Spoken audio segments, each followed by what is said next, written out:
इनमें से हर एक आदमी को 10 औरतें हमला करने का टारगेट दिया गया था। ये उस वक्त इंसानी तारीख का सबसे बड़ा इज्तिमाई रैप स्कैंडल था, जो बाकायदा से सरकारी अहकामात के तहत सर अंजाम दिया गया था। चंद ही सालों में लाखों बच्चे पैदा हुए और देखते ही देखते जवान हुए और बिलाखिर वो सपना अब पूरा होने को था जो इस मुल्क की हुकूमत ने देखा था। दोस्तों, ये कोई कहानी नहीं है, बल्कि मुसलमानों की दुनिया में की जाने वाली अब तक की सबसे बड़ी साजिश थी, जिसे हर कलमा पढ़ने वाला खुशी से कबूल कर लेता था। नाज़रीन, इस जमाने में दुनिया में मुसलमान बहुत ज्यादा फैलने लग गए थे और कुफ्फार को अब खतरा महसूस होने लगा कि कहीं ऐसा ना हो कि यहूद और नसारा दुनिया से खत्म ही हो जाए, क्योंकि कुफ्फार मुसलमानों के मुकाबले में जंग तो कर नहीं सकते थे, क्योंकि अब मुसलमान बहुत ताकतवर और ईमान के पक्के हो चुके थे और तादाद में भी बहुत ज्यादा बढ़ चुके थे। इसलिए कुफ्फार ने सोचा कि अब ताकत के बलबूते पर इनसे जंग नहीं की जा सकती, इसलिए कुछ और ही सोचना पड़ेगा। एक अरसा गुजर गया मगर कोई हल न निकल सका। आखिर मुसलमानों के खिलाफ क्या साजिश की जाए कि वो खुद ही अपने दुश्मन बन जाएं। एक दिन शैतान इनकी रहनुमाई करने के लिए पहुंच गया और कुफ्फार को एक तदबीर से रोशनास करवाया। बादशाह ने पूछा कि ऐसा क्या काम करूं कि मुसलमान हमसे हार जाएं और इनका गलबा खत्म हो जाए। शैतान ने कहा, जनाबे अली, आप मुसलमानों को इन्हीं के हाथों से मरवाएं। बादशाह ने पूछा कि वो कैसे? शैतान ने कहा, आप मुसलमानों के लोगों को खरीदें। जब आप कुछ लोगों को खरीद लेंगे तब इन्हीं के जरिए से मुसलमानों को मरवाएं।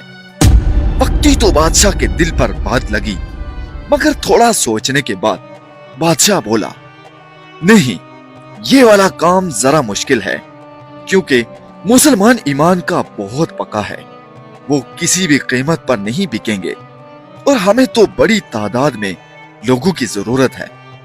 इतने लोग हम कैसे खरीद सकेंगे? कुछ देर सोचने के बाद बादशाह बोला, मगर मेरे दिमाग में एक और हल है। अगर तुम मेरा साथ दो तो हम ये काम कर सकते हैं। तब शैतान ने कहा, बादशाह सलामत, में तो पैदा ही बुराई पैदा करने के लिए किया गया हूं, बताइए मुझे क्या करना होगा। बादशाह ने कहा, क्यों ना हम मुसलमानों के मर्दों के जरिए अपने लिए एक बहुत बड़ी फौज तैयार करें, जो खून तो मुसलमानों का ही हो मगर हमारे इशारों पर चलने वाले हों। शैतान ने कहा, वो कैसे? बादशाह कहने लगा, वो ऐसे कि हम मुसलमानों के जवान मर्दों को वरगलाएंगे और इन्हें नौकरी का झांसा देंगे।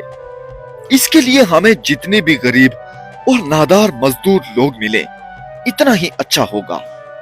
एक तो वो लोग नौकरी की लालच में आसानी से मिल जाएंगे, तो दूसरा ईमान के पक्के लोगों का खून भी ज्यादा अच्छा रहेगा।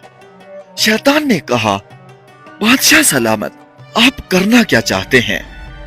बादशाह ने कहा, मैं अब मुसलमानों के जवान मर्दों को खरीदूंगा, मगर कीमत देकर नहीं, बल्कि नौकरी का लालच देकर, और नौकरी भी ऐसी दूंगा जिसे वो खुशी खुशी कबूल कर लेंगे। इसके बाद शुरू होगा मेरा असली खेल। तुमने सिर्फ इतना करना है कि मुसलमानों में फहाशी फैलाने में मेरी मदद करनी होगी, ताकि इनके दिल इस चीज पर आमादा हो जाएं। बादशाह ने प्लान के मुताबिक सबसे पहले अपने लोगों में ऐलान करवाया कि वो खवातीन और लड़कियां सामने आएं जो अपने मजहब, मुल्क और कौम के लिए अपने जिस्म पेश कर सकती हों। हुकूमत को एक बड़ी तादाद में बच्चों की जरूरत है। जो खवातीन हुकूमत के लिए बच्चा जनने का काम कर सकती हों, वो हाजिर हो जाएं। देखते ही देखते चंद ही दिनों में हजारों खवातीन और जवान लड़कियों ने अपने नाम हुकूमत को पेश कर दिए। अब बादशाह ने अगला खेल मुसलमानों के साथ खेलना शुरू कर दिया और ऐलान करवाया कि हर शोबे से ताल्लुक रखने वाले लोग हाजिर हों। 30 साल से कम उम्र के मर्द हों और 15 साल से ज्यादा उम्र के हों, यानी मुकम्मल जवानी से भरपूर हों। गैर शादीशुदा को तरजीह दी जाएगी। काम के बारे में हुकूमती नुमाइंदे आपको आगाह कर देंगे और एक अच्छी तनख्वाह भी दी जाएगी। खाना पीना और रिहाइश हुकूमत के जिम्मा है। बादशाह ने खाने पीने में खुश्क मेवाजात, दूध और ताकतवर खानों का पैकेज अलहदा से देने का भी ऐलान किया, जिसकी वजह से लोग ज्यादा तवज्जो देने लगे। अब शैतान भी हायल हुआ और मुसलमानों के नौजवान लड़कों को वसवसों में डालने लगा। शैतान कहने लगा कि क्या सोच रहे हो, काम कोई भी हो हमने तो करना ही है।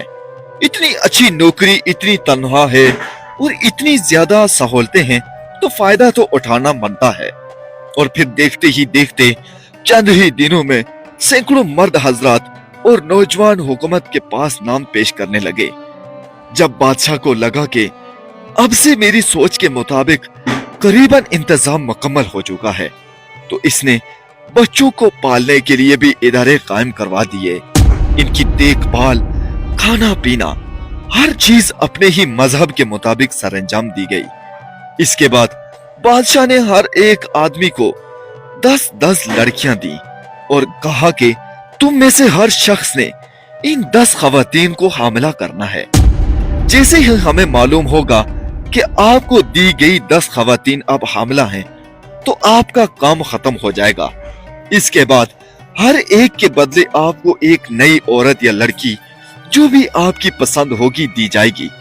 मगर याद रहे, किसी पर कोई जबरदस्ती नहीं है।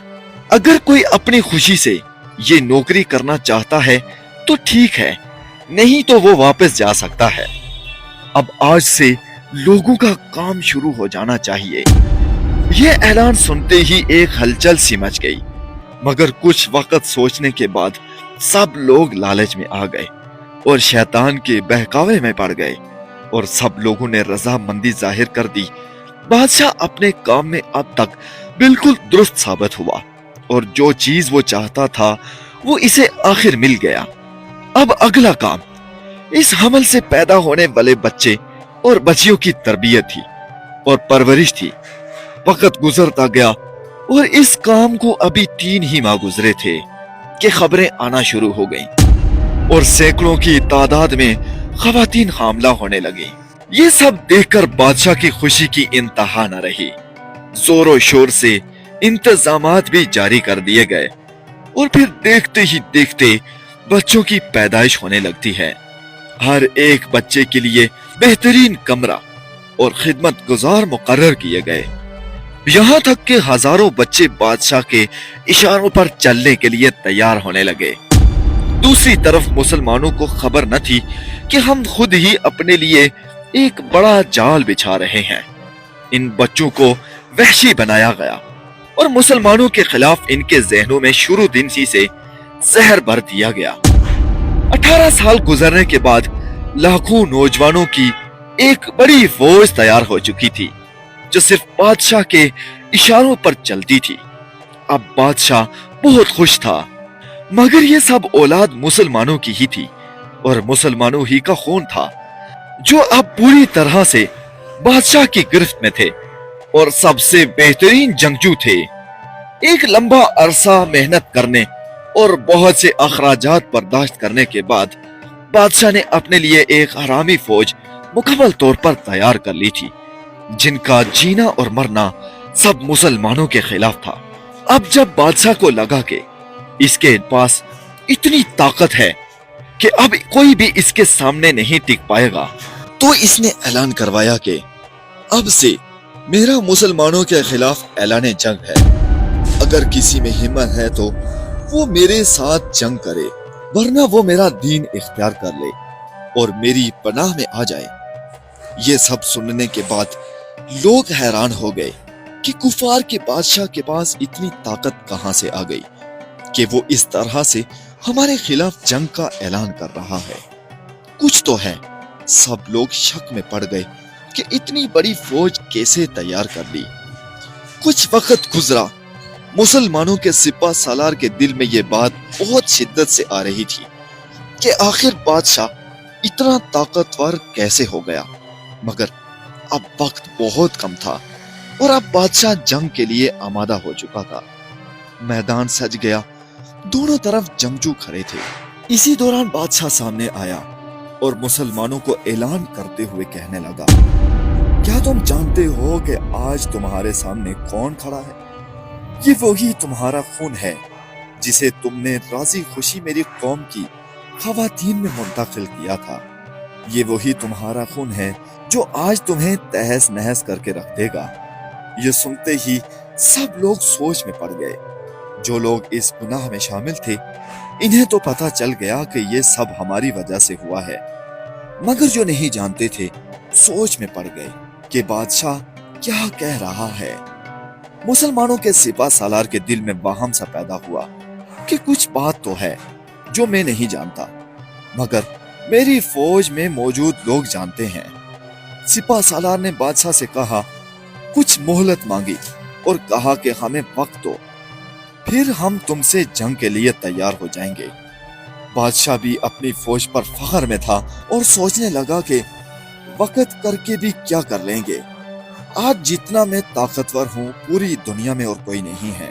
और ऐलान करके कहने लगा, चलो ठीक है, हम जंग को सुबह तक मुअख्खर करते हैं और सुबह सूरज निकलते ही हम तुम पर हमला आवर हो जाएंगे। सिपा सालार राजी हो गया और अपनी फौज की तरफ मुतवज्जे होकर बोला, ए मेरे अजीम लोगों, तुम जानते हो कि झूठ कितना बड़ा गुनाह है। अगर तो तुम बादशाह की इस ताकत के बारे में जानते हो तो मुझे सच सच बता दो, शायद कि कोई हल निकल जाए, वरना इस बार हम में से कोई भी नहीं बच पाएगा। सिपा सालार की बात सुनकर एक जमात खड़ी हो गई और कहा कि ये गलती हमसे हुई है। बादशाह नौकरी का झांसा देकर हमसे ये काम करवाता था, मगर वल्लाह हम बादशाह के इस इरादे से वाकिफ न थे, हमें मुआफ कर दीजिए। सिपा सालार गुस्से से बोला, मुआफी मुझसे नहीं बल्कि अपने अल्लाह से मांगो। अगर अल्लाह ने हमें माफ कर दिया तो हम सब ये जंग जीत जाएंगे, अगर ऐसा न हुआ तो हम हमेशा के लिए जहन्नम के हकदार ठहर जाएंगे। सिपा सालार का ये ऐलान सुनने के बाद लोग अल्लाह के हुजूर सजदे में गिर गए और रो रो कर अल्लाह से माफी मांगने लगे, हत्ता कि सुबह का वक्त हो गया। बादशाह फिर से अपनी फौज को लेकर मैदान में पहुंच गया और ललकारने लगा। इतने में सिपा सालार आगे बढ़ा और घोड़े पर चढ़कर ऐलान करने लगा, ए बादशाह की पैरोकार फौज, मैं तुमसे एक बात करना चाहता हूँ। पहले मेरी बात सुन लो, इसके बाद मैं खुद अपना आप तुम्हें पेश कर दूंगा। तुम्हें लड़ाई करने की जरूरत नहीं पड़ेगी। ये सुनते ही बादशाह ने अपनी फौज से कहा कि ठीक है, तुम बात सुनो। मुसलमानों के सिपा सालार ने कहा कि ए बादशाह की फौज के जवानों, क्या कल तुमने एक बात पर गौर किया था जब बादशाह ने ऐलान किया था कि आज तुम्हारा खून तुम्हारे खिलाफ लड़ेगा? इसका मतलब यह है कि तुम हमारा यानी मुसलमानों ही का खून हो। क्या तुम्हें पता है कि तुम्हारे बाप कौन हैं? फौजियों ने कहा, नहीं, हमारे लिए तो सब कुछ बादशाह सलामत है। सिपा सालार ने कहा, नहीं, बल्कि हकीकत इसके बरक्स है। तुम्हारे बाप हम हैं और हम ही के अंदर मौजूद हैं। तुम हमारा खून हो और बादशाह ने तुम्हें अपनी फौज बनाने के लिए ये काम किया था, मगर सच ये है कि तुम मुसलमान हो और मुसलमान होकर तुम अपने ही खून के खिलाफ लड़ोगे। ये बात सुनते ही सब फौजी आपस में गुफ्तगू करने लगे और एक दूसरे को कहने लगे कि क्या वाकई में ये सच है? अगर सच ना होता तो फिर हमारे माँ बाप कहाँ हैं? हमारे घर वाले कहाँ हैं? हमारे अपने कहाँ हैं? बादशाह ने हमसे कुछ तो छुपाया है। फौजियों की आपस में ये चहमगोइयां देखकर बादशाह को खतरा महसूस होने लगा और कहने लगा, तुम देख क्या रहे हो? मेरा हुक्म है कि इन पर हमला करो और इनको खत्म कर दो। सिपा सालार सब झूठ बोल रहा है।